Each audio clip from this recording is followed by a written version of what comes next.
आप देख रहे हैं वर्ल्ड न्यूज। हिंदुस्तानी हुकूमत ने अक़वाम मुत्तहिदा की जनरल असम्बली में खास तौर से इस इजलास में पाकिस्तान की जानिब से मुज़ाकरात की दावत पर हिंदुस्तान ने आमादगी जाहिर की थी। हिंदुस्तानी वज़ारत ख़ारजा की जानिब से जारी बयान में कहा गया है कि दो वजहों से यह मुलाकात रद्द की गई है। पहला, पाकिस्तान की तरफ से एक सिक्योरिटी अफवाज का वहमियाना कत्ल और दूसरा पाकिस्तान में जारी किए गए 20 डाक टिकटों जिसमें कि दहशतगर्दों का गुणगान किया गया है। हिंदुस्तान वज़ारत ख़ारजा के तर्जुमान रवीश कुमार ने कहा कि पाकिस्तान के वज़ीर आज़म इमरान खान की नीयत साफ नहीं है।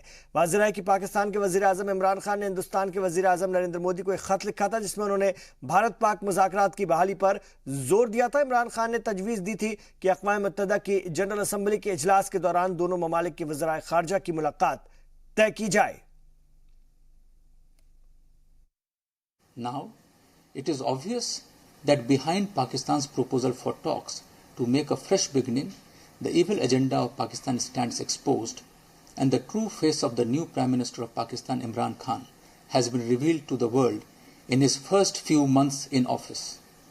Any conversation with Pakistan in such an environment would be meaningless. In view of the changed situation, there will be no meeting between the foreign ministers of India and Pakistan in New York. और इस वक्त हमारे साथ colonel तेज कुमार टिक्कू साहब जो कि retired colonel हैं, इस वक्त हमारे साथ फोन लाइन पर हैं। डिफेंस एक्सपर्ट हैं मुल्क के, उनसे बात करते हैं।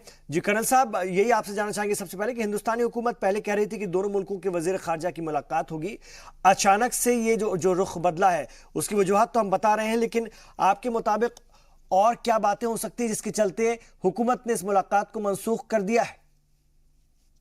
देखिए, एक्चुअली में जब कल इस बात का एक्सटर्नल अफेयर्स मिनिस्ट्री से खुलासा किया गया कि पाकिस्तान के वजीर आजम के लिखी हुई चिट्ठी पर वो कार्रवाई करेंगे और यूनाइटेड नेशन जनरल असेंबली के साइड लाइन पर वो उनसे बात करेंगे पाकिस्तान के वजारत खारजा से, तो उस समय भी देश में काफी हैरानगी हो रही थी इस मामले के ऊपर कि इंडिया ने इस समय पर बात करना क्यों माना, क्योंकि उसी टाइम पर जो है हमारे बीएसएफ के जवान के शरीर के साथ बहुत ही गलत काम किया गया था, उनकी तरह से मारा गया था। तो देश में वैसे ही जबरदस्त रोष था, एक गुस्सा था, और उस समय में हिंदुस्तान का पाकिस्तान के साथ बातचीत करना ये बहुत ही अनपॉपुलर डिसीजन था और इसकी निंदा जो है, कंडेमनेशन जो है पूरे भारत में हो रही थी। अब वो डिसीजन तो लिया था, लेकिन आज आपने फिर कश्मीर के अंदर देखा क्या हुआ कि एसपीओ जो निहत्ते स्पेशल पुलिस ऑफिसर्स होते हैं, हर गांव में होते हैं, उनको अगवा करके और मौका ही नहीं दिया उनको, उनके पेरेंट्स को, घर वालों को उन्होंने माफी मांगी, बोला कि ये कल रिजाइन करेंगे। बिल्कुल, ये बहुत ही वाहियात हरकत है मिलिटेंट्स की और दहशतगर्दों की, और ये पाकिस्तान की शाह है। लेकिन दहशतगर्दी के वाकयात सर पहले भी होते रहे हैं, बातचीत भी होती रही है, क्या इमरान खान पर मोदी हुकूमत को भरोसा नहीं है? नहीं था, बातचीत तो बहुत देर से हो ही नहीं रही है। इनफैक्ट इस गवर्नमेंट ने तो फैसला किया है कि जब तक दहशतगर्दी खत्म नहीं होती कश्मीर में, वो इन्फिल्ट्रेटर्स भेजना बंद नहीं करेंगे तो बातचीत नहीं होगी। लेकिन जब नई सरकार बनी वहां पर और इमरान खान साहब ने मोदी जी को चिट्ठी लिखी कि भाई हम बातचीत करना चाहते हैं, तो मौका देना था, जैसे वाजपेयी जी ने मौका दिया था मुशर्रफ को, जैसे मोदी जी ने मौका नवाज शरीफ साहब के पास जाकर मौका दिया था। लेकिन हमेशा ऐसा ही होता है, जब वहां का प्रधानमंत्री और हमारा प्रधानमंत्री आपस में बातचीत करने के लिए राजी हो जाते हैं, तो वो फोर्सेस है वहां पर पाकिस्तान के जो नहीं चाहते हैं ऐसा हो, वही इस बार भी हुआ। अब जी, लेकिन भारत की इस पोजीशन से, आप चूंकि अटल बिहारी वाजपेयी साहब का जिक्र कर रहे हैं, भारत की इस पोजीशन से दोनों मुल्कों के रिश्ते क्या कभी सुधर पाएंगे? क्योंकि अटल बिहारी वाजपेयी साहब ने कहा था कि दोस्त हम बदल सकते हैं लेकिन पड़ोसी नहीं बदल सकते। हाँ, लेकिन हाथ तो दोनों ने फैलाना है ना, ये तो दो देशों के बीच की बात है। आप अपना हाथ फैला दीजिए। अभी आपने देखा होगा जब भारत के प्रधानमंत्री पाकिस्तान गए और नवाज शरीफ साहब से यूनिलैटरली वो जाकर मिले उनसे, तो देश में कितनी निंदा हुई। अभी तक भी उनके अपोजिशन वाले उनकी निंदा कर रहे हैं कि वो क्यों गए वहां पर, लेकिन वो उन्होंने हाथ फैलाने की कोशिश करी ताकि दोनों देशों के बीच में कुछ समझौता हो, कुछ बातचीत आगे बढ़े। लेकिन पाकिस्तान के अंदर समस्या क्या है कि पाकिस्तान के अंदर डेमोक्रेटिकली इलेक्टेड गवर्नमेंट के पास ताकत नहीं है। ये ताकत जो है फौज के पास है, और फौज इस चीज को कर रही है। इमरान खान को पता हो या न पता हो, इसको आहिस्ता पता चलेगा कि एजेंडा आर्मी का क्या है। बहुत शुक्रिया कर्नल तेज टिक्कू साहब इस खबर पर अपनी अहम राय रखने के लिए। तो लीबिया की बात करें, लीबिया के दारुल हुकूमत त्रिपोली पर कब्जे के लिए दो मिलिशिया ग्रुप के दरमियान शदीद झड़प चल रही है और दोनों जानिब से शहरी आबादी पर अंधाधुंध रॉकेट हमले हो रहे हैं और शदीद गोलाबारी की जा रही है। जराये के मुताबिक त्रिपोली के जुनूब में आज मुसलसल तीसरे रोज भी जंग जारी रही है। अक़वाम मुत्तहिदा के जरिए तस्लीम शुदा हुकूमत का कहना है कि पिछले कुछ दिनों से जारी लड़ाई में 1 दर्जन से ज्यादा शहरी हलाक हो गए हैं, जबकि 13 अफराद जख्मी हुए हैं। हुक्काम का कहना है कि कई इलाकों में राब्ता मुमकिन नहीं हो पाया है, जिसकी वजह से हलाकतों में मजीद इजाफे का खदशा है। शदीद लड़ाई और गोलीबारी की वजह से आम लोग शहर छोड़कर भाग रहे हैं। जंग की वजह से त्रिपोली का हवाई अड्डा बंद कर दिया गया है। मुल्क के वाहिद मिसराता एयरपोर्ट में लोगों की भीड़ जमा हो गई है और लोग जल्द से जल्द इलाका छोड़कर जाना चाहते हैं।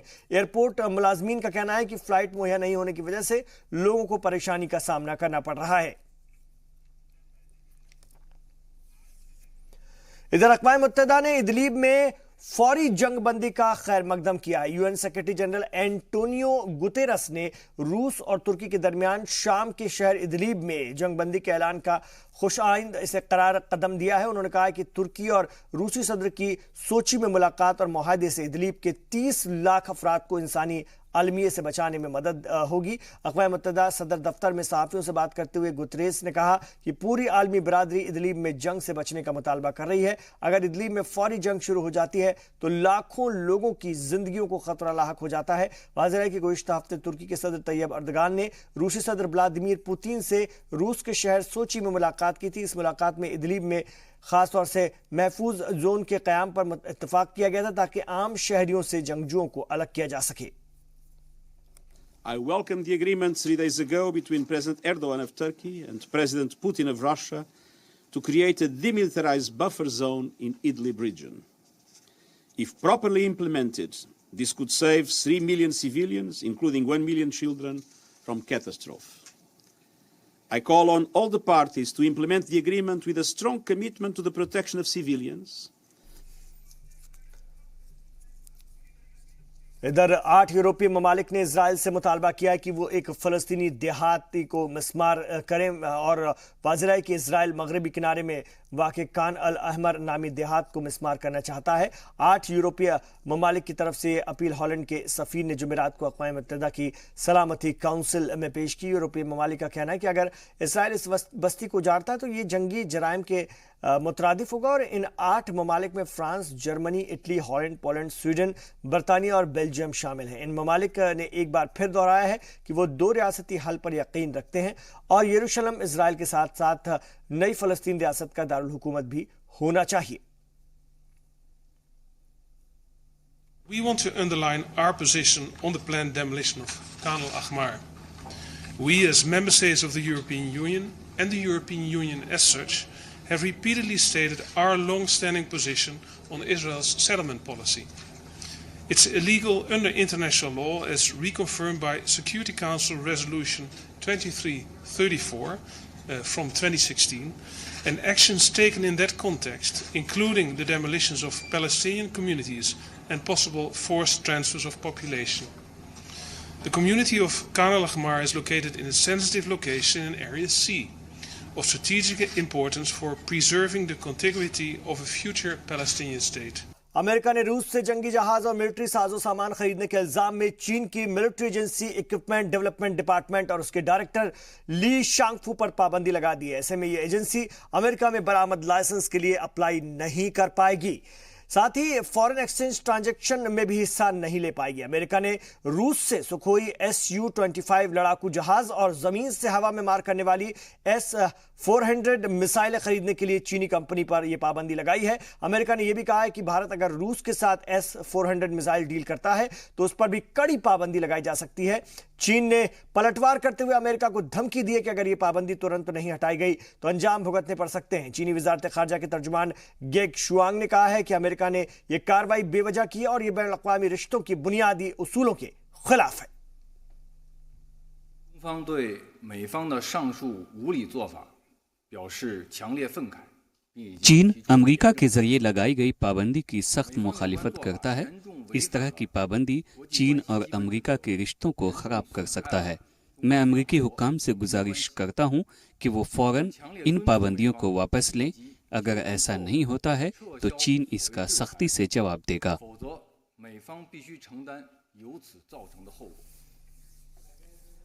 उधर अमेरिका ने रूस के खिलाफ भी मजीद पाबंदी आयद कर दी है। अमेरिकी वजारत खारजा के मुताबिक मजीद 33 रूसी शहरियों के ब्लैकलिस्ट में शामिल कर दिया गया है और इन रूसी शहरियों का ताल्लुक सिक्योरिटी के इदारों से है। पाबंदियों का निशाना बनने वाले अफराद में रूस के खुफिया इदारे GRU के सरबराह इगोर क्रोबो और उसके नायब भी शामिल है। इसी तरह अमेरिकी ब्लैकलिस्ट में अब तक 72 रूसी शख्सियात को शामिल किया जा चुका है। ये तमाम अफराद ना तो अमेरिका में दाखिल हो सकते हैं और ना ही किसी अमेरिकी कंपनी या इदारे से तिजारत या रिश्ता रख सकते हैं। गुज़िश्ता कई अशरों के दौरान रूस और अमेरिका के बीच सिफारती ताल्लुकात निचली सतह पर पहुंच गए हैं। वहीं रूस ने अमेरिकी पाबंदी पर सख्त एतराज जताया है। रूस के वजीर खारजा सरगेई लावरोव ने कहा है कि अमेरिका खुले तौर पर बैनुल अक़वामी कानून की खिलाफ वर्जी कर रहा है।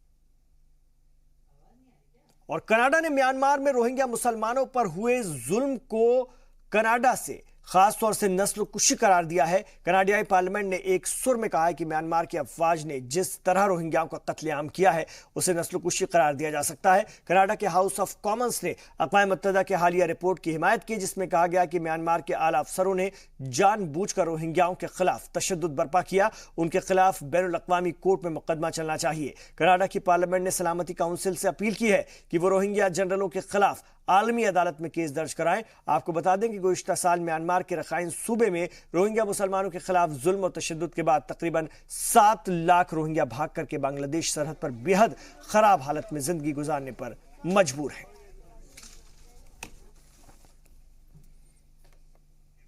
अक़वाम मुत्तहिदा के सेक्रेटरी जनरल एंटोनियो गुतेरस ने म्यांमार हुकूमत से अपील की है कि वो न्यूज एजेंसी राइटर्स के 2 सहाफ़ियों को रिहा कर दें।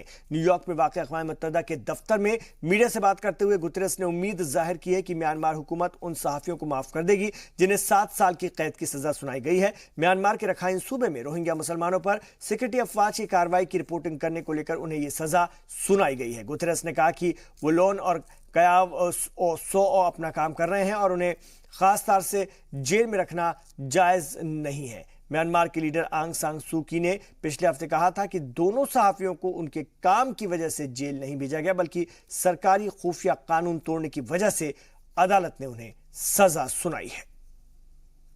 I have to say that I do believe that it is not acceptable to have the journalists of Reuters being in jail for what they were doing. It is my deep belief that that should not happen, and I hope that the government will be able to provide a pardon to release them as quickly as possible.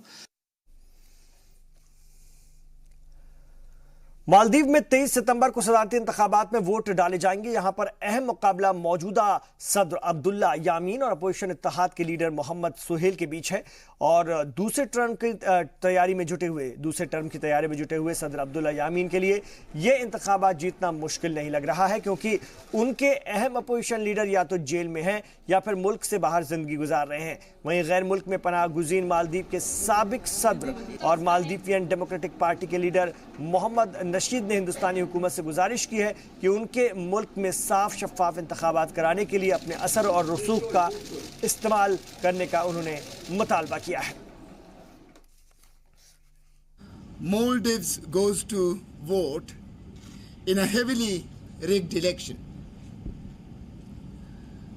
Throughout his term in office, President Yamin has dismantled the constitution in his attempts to fashion a strongman authoritarian Vietnam के सदर त्रान दाई Quang का 61 साल की उम्र में इंतकाल हो गया है। वियतनाम न्यूज एजेंसी के मुताबिक त्रान का फौजी अस्पताल में 21 सितंबर सुबह 10:05 पर इंतकाल हो गया। वो काफी वक्त से बीमार चल रहे थे। क्वांग का शुमार वियतनाम के 3 सरकर्दा लीडरों में होता था। उन्हें सदर ओहदे के लिए अप्रैल 2016 में मुंतखब किया गया था। इससे पहले वो पब्लिक सिक्योरिटी मिनिस्टर थे। सदर की बीमारी की खबरें पिछले 1 महीने से सोशल मीडिया पर फैली हुई थी और वो आखिरी बार 11 सितंबर को इंडोनेशिया के सदर जोको विडोडो के दौरे के वक्त दिखे थे। अफ्रीकी मुल्क तंजानिया में एक कश्ती डूबने की वजह से 100 लोगों की मौत हो गई। हुक्काम ने विक्टोरिया झील में पेश आने वाले इस हादसे में मजीद हलाकतों का खदशा जाहिर किया है और मवांजा के गवर्नर जॉन मोंगेला का कहना है कि 80 से ज्यादा अफराद को अब तक बचाया गया है और बाकी बचे लोगों की तलाश के लिए मुहिम चलाई जा रही है। इसलिए इस हादसे में मरने वालों की तादाद बढ़ भी सकती है। उन्होंने कहा कि कुछ लाशों की शिनाख्त कर ली गई है और उनके अहल खाना को लाश सौंपी जा रही है। अभी तक इस हादसे के पीछे की वजह का पता नहीं चल पाया है। मीडिया रिपोर्ट्स के मुताबिक इस कश्ती में करीब 200 लोग सवार थे। तंजानिया में मुसाफिर कश्तियों पर अक्सर गुंजाइश से ज्यादा अफराद सवार हो जाते हैं और कश्तियां पुरानी और खस्ता हाल होने की वजह से माजी में भी कई हादसे पेश आ चुके हैं। तो तंजानिया में कश्ती पलटी, हादसे में 100 अफराद हलाक हो गए हैं। आपको बता दें, बड़ी कश्तियां होती हैं लेकिन ज्यादा इन लोगों को इसमें लोगों को भर लिया जाता है और इस तरह के हादसे तंजानिया जैसे मुल्क में अक्सर पेश आते हैं।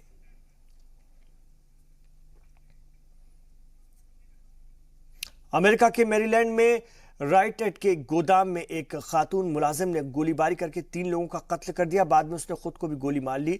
जुमेरात शाम किए गए इस हमले में कई लोग जख्मी भी हो गए हैं। हारफोर्ड काउंटी के शेरिफ जेफरी गहफलर ने बताया है कि खासतौर से उत्तर मैरीलैंड में वाक़े राइट एड स्टोर में इस वारदात को अंजाम देने वाली मुश्तबा खातून इसी फर्म में मुलाजिम थी। गौरतलब है कि राइट एड अमेरिका में एक ड्रग स्टोर चेन है। पुलिस मामले की तहकीकात करे कि आखिर खातून ने यह संगीन कदम क्यों उठा लिया।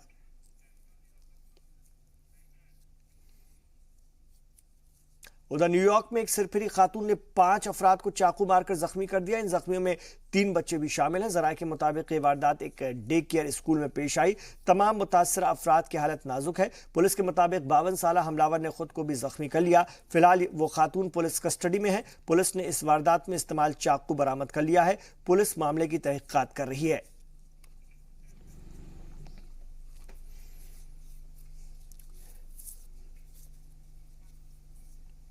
इधर तुर्की के इस्तांबुल में अनोखी रेस का इनेकाद किया गया। इस रेस में एक फाइटर जेट, एक बिजनेस एयरक्राफ्ट, एक इलेक्ट्रिक कार और 3 स्पोर्ट्स कार ने हिस्सा लिया। खास बात यह रही कि इस रेस की विनर बनी सुपर बाइक, जिसे मोटरसाइकिल रेस के साबिक वर्ल्ड चैंपियन केनान सोफोग्लू ने ड्राइव किया। इस्तांबुल का ये जदीद एयरपोर्ट हाल ही में बनकर तैयार हुआ है। रेस का ये इनेकाद गाड़ियों की स्पीड टेस्ट के लिए किया गया, जिसमें कि सुपर बाइक ने अपने कॉम्पिटिटर को 0.04 सेकेंड्स के फर्क से हरा करके सबको हैरत में डाल दिया।